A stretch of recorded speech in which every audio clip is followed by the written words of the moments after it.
Jeg har fået 3 venneanmodninger.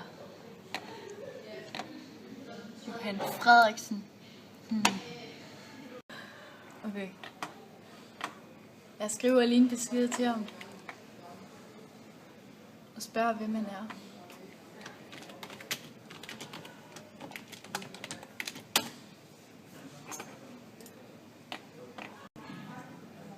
Ej, han svarer ikke. Så vi accepterer ham ikke.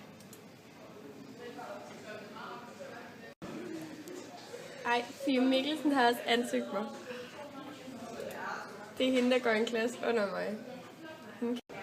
Hende kender vi godt. Hun går i en klasse under os. Bekræft. Marie Jensen har ansøgt mig som ven. Ej, det er hende den irriterende hende fra nummer 4. Skal jeg være venner med hende? Nej, det er hun for irriterende til.